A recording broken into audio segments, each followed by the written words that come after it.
What we consider as beautiful is defined heavily by what we constantly see around us. I didn't realize how very few people considered curly hair beautiful until a recent movement that started happening: the rise of the curly girl. Suddenly, beauty brands started catering to curly hair specifically. Models and celebrities started wearing their hair naturally, and you could see photos of them everywhere. Not a straightened strand in sight. And that's how you knew how little you saw of it before, because of the feeling of surprise that came with it. I only realized that my hair wasn't conventionally pretty when the world started paying positive attention to it. Before that, I guess all they ever told me was how to straighten it out. But at the end of the day, does it matter? I mean, it's just hair. Is there really something more to say? Well, I guess that's what we're here to find out.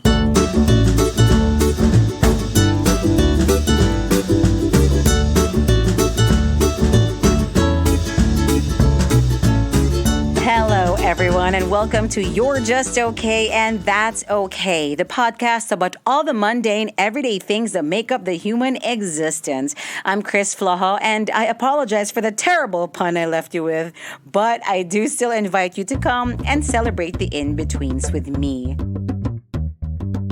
Today, I'm talking to a lovely lady whose lovely face is framed by even lovelier hair.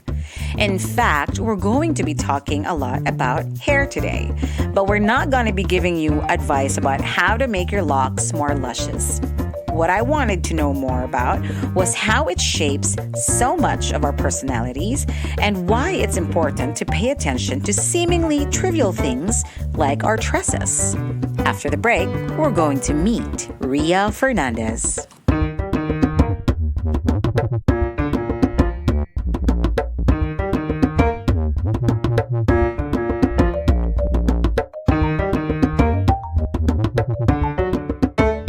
Hang on, there's lipstick on my teeth. Sorry. Hindi naman You cut that out. Hindi naman kita. Or maybe I should lead with that. Yeah.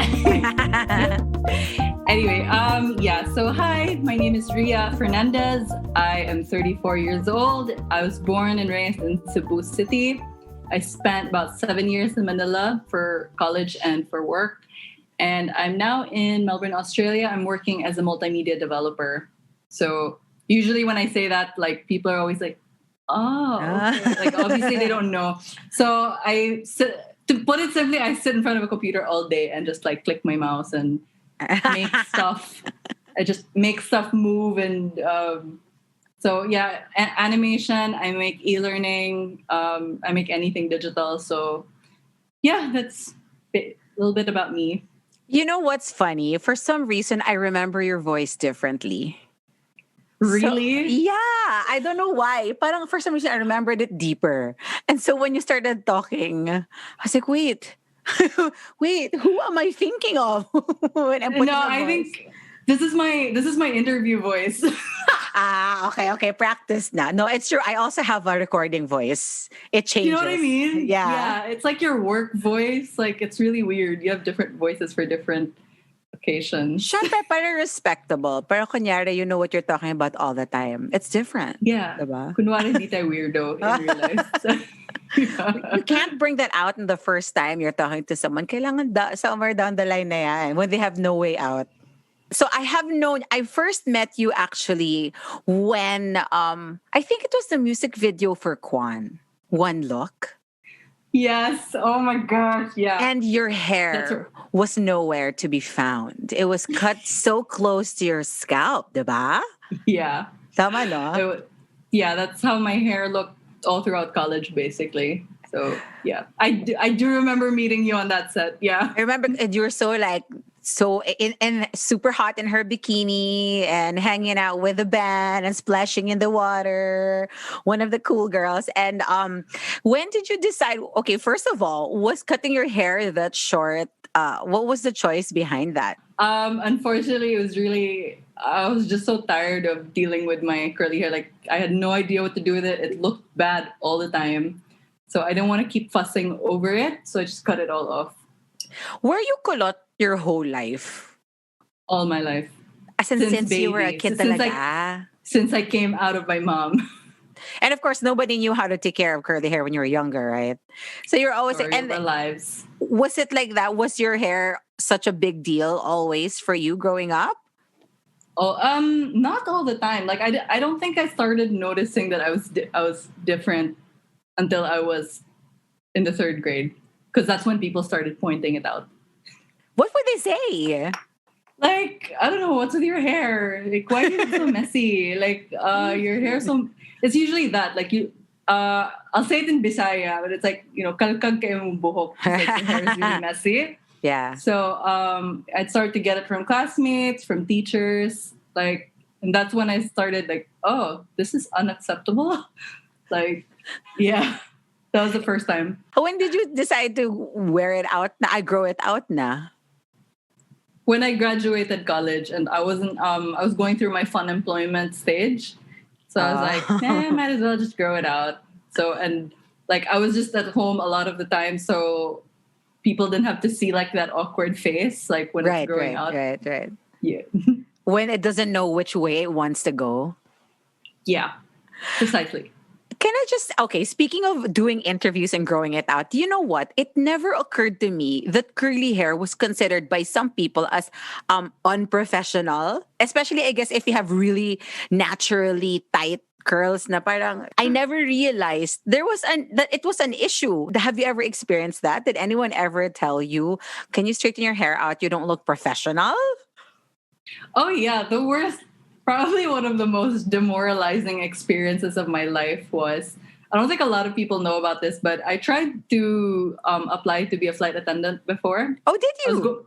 Yeah, so I was going through quarter life crisis, and I suddenly realized like, oh, I should travel the world. How, like, the best way to do that is to be a flight attendant. I had a couple of friends who were doing it, and I was like, yeah, might as well.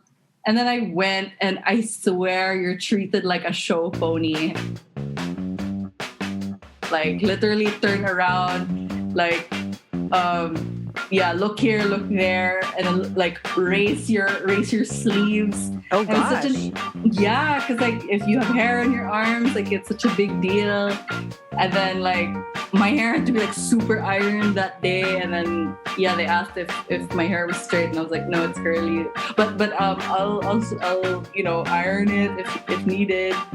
It was such a big deal. Yeah, it was such a big deal. And I like in the Curly Girls Philippines group, like we get that all the time where these women are told off, or like they're embarrassed by their bosses. Like, can you do something about your hair? Can you straighten it? Can you rebond it? It's so unprofessional. So what happened was I discovered the Curly Girl method online. Like I suddenly did a Google search, like how to take care of curly hair. And I was like met with this avalanche of information. So it's pretty overwhelming to get started because there's so much info online. A lot of it is contradicting. So I started to practice it. I had like my trial and error, and I would post the results on Facebook. And then my friends and relatives like flooded my inbox, and they were like, how did you do your hair? What did you do? Like, can you teach me how you're doing that? So I'd reply to them, and then I was starting to get tired of like, because the method's pretty nitty gritty. There's so much to it. So my replies would be like this long, and I'd have to like keep repeating it to every person who'd ask. So I was like, okay, this isn't sustainable. So why don't I just make a Facebook group, just like it's a closed group, private group, just for my friends and family, where I can centralize the information. That way, if they ask, I'll just point them to that. Like, you can join here and just read the info there. So those were about 50 people at first. Just my friend, like my direct That's network. a lot, though. That can you imagine 50 times having to answer the same question? Yeah. So I invited them there, and then so 50 people. Then after like a few weeks, when they started to get the results of the Curly Girl method, their friends started asking them, what did you do to your hair? Can you teach me? And then those friends, like my friends would message me like, hi, Ria, like my friends are really curious. Can I invite them to the group? And then like I was like, okay, fine. Just your direct friends. And then those friends would be like, can I invite my friends to the group? Because like they're asking me what I did to my hair. So it just kept growing and growing. And at first I was kind of apprehensive about it because pretty much a private person. So I was kind of nervous about opening up. But then I got advice from friends, and they were saying like, wouldn't you have wanted to have something like this when you were younger? Like, just think of yourself when you were in grade school, and you would have loved having a community like this. Right. So I was like, okay, that makes sense. So I was like, if I can help one person, it's gonna be worth it. So yeah, we opened the group, and it's like we're around 59,000 people now. Holy cow! Yeah. You started an accidental MLM, Ria. Some people think it's networking. It's like, no, it's free. Do I need to buy a product if I can like, join? Paano ba yan? Paano ba yan sa GM? Magkano ba yan? Obviously, there is a beauty standard that we are being held against that isn't fair. Do you mind talking a little bit about your thoughts on that? Did you learn anything that was new because of the women who are on the page? Or, or are you familiar with all of these issues already? I'm pretty familiar with this. I grew up with it like all my life. Since I was 9 probably. And yeah, it was pretty humiliating when I realized that I'm considered ugly in Philippine beauty standards. I was that young, 9 years old, and like my whole class was really quiet. We were all just taking notes, and then my teacher went over to me, and she just started saying with a really loud voice, like, "Your hair is so messy. Why don't we fix this?"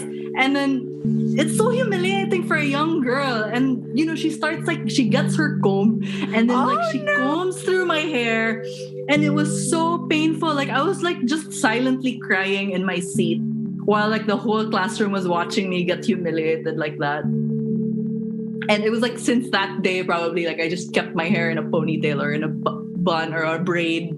I would never let it down. And then in the 6th grade, syempre, during lunchtime, diba, you have lunch and then you play in the playground, and then the bell rings and then you have to go back to class. I had a teacher who wouldn't let me go in the classroom until I quote unquote fixed myself. If there was a single hair out of place, hello, I'm curly, I can't help it. That's so yeah, she was like, no, go to the bathroom. So the class starts without me, and I have to go to the bathroom and fix myself. Did you tell your mom, your parents, what they did? I can't even remember if I told them. I'm pretty sure if I told my mom, she would have barged in the classroom. Right. Or something. Yeah. I would have been. I mean, I imagine you have a little girl. If she told you, would you have spoken? Oh, are you kidding me? I will start the class the next day. I will be there before the teacher gets there. All right, today we're going to be talking about beauty standards. And then she touched you. I think that's what shocked me the most. Is people feel it's okay to, okay, fine. That was in the 90s, early 90s. So maybe it was a different time. That's probably not going to happen anymore now. That's what I was thinking. Okay, teachers, sisters. I think what shocked me was when I read the stories about these experiences coming from their own mothers. That really broke my heart. Right. I was reading the story of this one girl where she was talking about how her mother forced her to get a rebond, and she was in the chair crying because it was burning her and everything. And then can you imagine your own mom doing that to you? That's the one person in the world who should think you're beautiful the way you are. And for these where will they go? And then I read that story from this girl because she was crying to the group saying she won't even buy me these products to try and do the method. Oh my. She just wants me to have straight hair. And you would think, no, it's just hair, and yet it shapes so much of how you think of yourself. Exactly. Because if the person you're supposed to be safe with doesn't think it's good enough. Yeah, I didn't realize how much of your confidence is tied to how you see the way you see yourself. And then if you think you need to hide parts of yourself or you have to change. That's never good. Like, I mean, I'm sure the times like those of us who've straightened our hair and like, yeah, you probably feel good about it for a few minutes or a few days or a few weeks, but then like it's so taxing, it's so emotionally exhausting to have to know that you have to keep doing that every 6 months or whatever, or every day for like the people who'd iron their hair. Like, it's so great. I see a lot of moms in the group who actually already start their kids, and I can't wait until I get to do that also. Yeah, I really love the like seeing mga moms, like even though they have straight hair, like I love we get that all the time. So when people request to join the group, you know, like they have to answer 3 questions. And one of those questions is, why do you want to join Curly Girls Philippines? And I've seen that so many times where like my daughter is already starting to ask to straighten her hair, and it's because she sees me doing it. I don't want her to do that, but I can't tell her she shouldn't. So I have to lead by example. So I'm doing this for both me and her. I've seen so many stories like that. Oh, I got goosebumps. Yeah, and it becomes like a mother-daughter bonding thing. It's really cool. And beyond that, like it's a simple act of caring for her hair, but it's her mom showing her na you're fine just the way you are. And like the argument for having children is if you want to become a better person and if you allow it to, your kids will force you to be better, because if you want them to be a certain way, you have to be the person you want them to be. You know what I mean? Like if you want them to be kind, you have to be kind, or else your kid's gonna be like someone I'll probably accidentally push. Just kidding. End up playing around. Yeah. Sorry, kid. But no, that's true, because kids will follow what you do, not what you say. So imagine, Ria, you just wanted to take care of your hair, and yet even the parenting of people are being affected by this thing, this literal crowning glory. I didn't even think of it that way, but yeah, that's pretty cool to think about.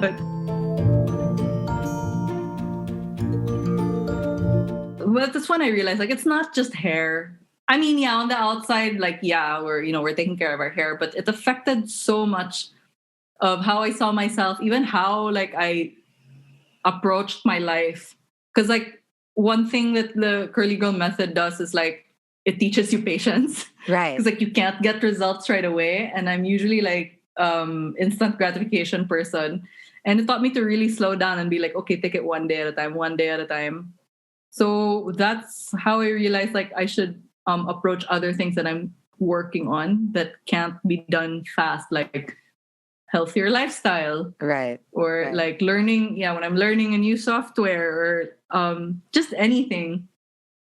When starting the method, like I had to accept my current situation, no matter like if it wasn't where I wanted to be yet. There was like this acceptance.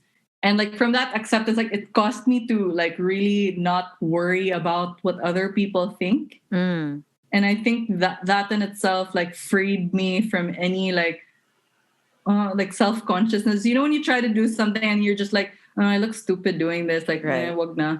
So yeah, so there was a lot of like confidence in that. And then when you're confident, you're able to like push through more with other things because you don't care what other people think. Right. And I see that in the other girls as well. Like you'll see their faces when they first start out, and you know they're like with half rebonded hair and half like really frizzy hair. But then like once they've bloomed now, like you see the change in their faces. Even the stories that they tell, like they say like the words people say don't bother me anymore. It's like they're saying the same things that they always used to say, but somehow now I'm not bothered anymore. Right. There was one girl where like she was usually timid now before, but she found this new sense of self-confidence. Now one time, she lives in Saudi because they were somewhere and like so before she had rebonded hair, now she had like this wild like curly hair. And then they were in the grocery or something, and then her husband like told her to cover her hair. She's like, parang people are gonna stare at you. And then she actually said, then let them stare. Like she's never said that to her husband before. Like she usually just like followed what he told her. And she was just like, no. Yeah. I mean, I'm not encouraging people to be just to like fight their husband. Yell at people. Yeah, disclaimer. But it's just, yeah, no, you're more comfortable with just being yourself. You don't have to be pressured into anything else, like looking like anything else other than just yourself. Yeah. But that husband also, you cover your face. People are gonna look at your face. Cover it. Exactly. So like, it's just hair. So what?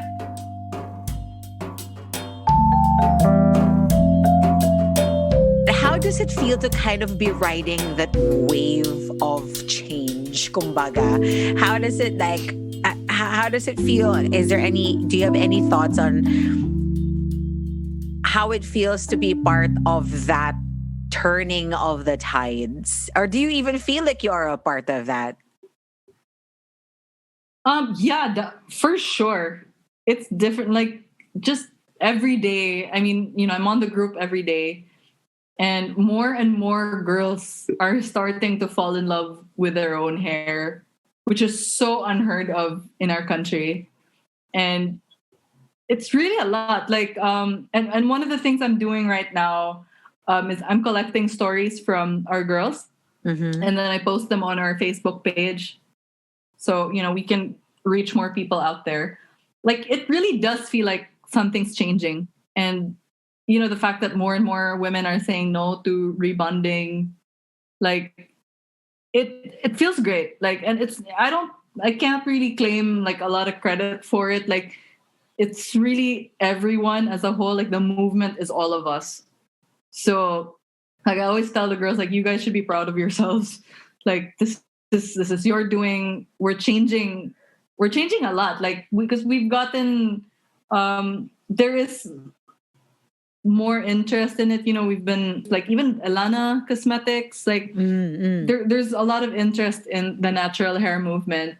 And like, I think people are starting to pay attention to that. Like, there are more local brands like Zen Nutrients and Human Heart Nature that are starting to pay attention and actually catering to us curly girls now.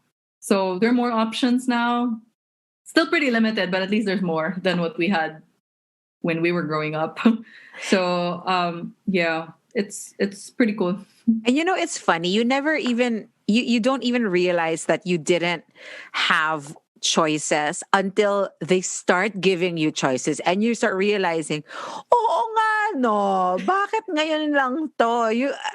Grabe. Exactly.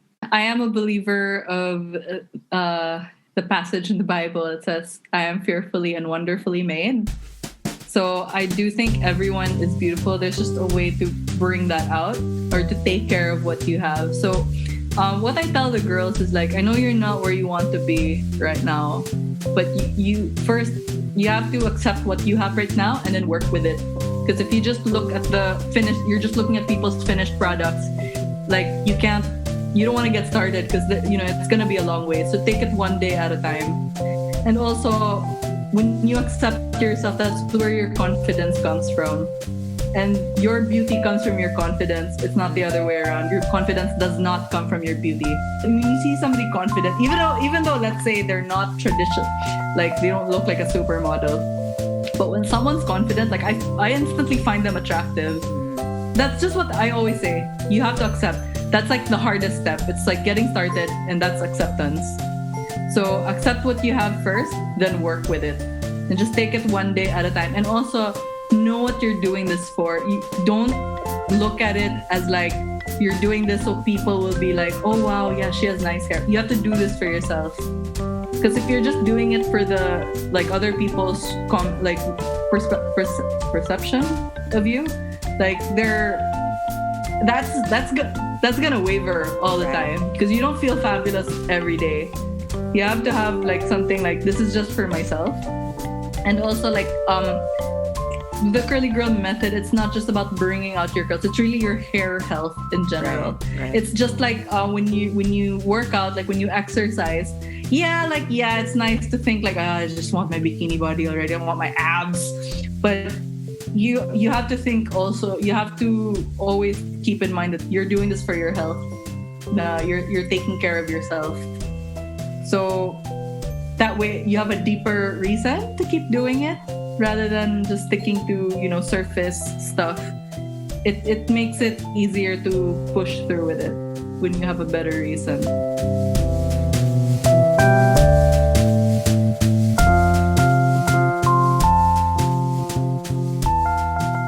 All Ria wanted was to know how to take care of her hair. She wanted to tame the curls that had brought her pain and insecurity in the past. But what started out as a personal journey of self-acceptance eventually became a movement, 59,000 strong. Her desire to embrace everything about herself resonated with so many other women that it gave them the voice to say to everyone, loudly and proudly, "Let them look." To some, it's just hair. To many, it's a statement saying that they are not going to change who they are just to fit into a straight, frizz-free mold. Ria's Locks has led many curly girls into a revolution, not just of the hair, but of the heart. This has been You're Just Okay, and That's Okay. Thank you so much for joining me in today's episode. And if you haven't yet, do follow the podcast on Instagram at You're Just Okay Podcast. And you can reach me there and drop in to say hello or tell me an interesting story. You can also reach me on yourjustokaypodcast@gmail.com. Don't forget to rate, review, subscribe, and share the podcast with everyone you love. This is Chris Flojo, and I'll talk to you again soon. Bye!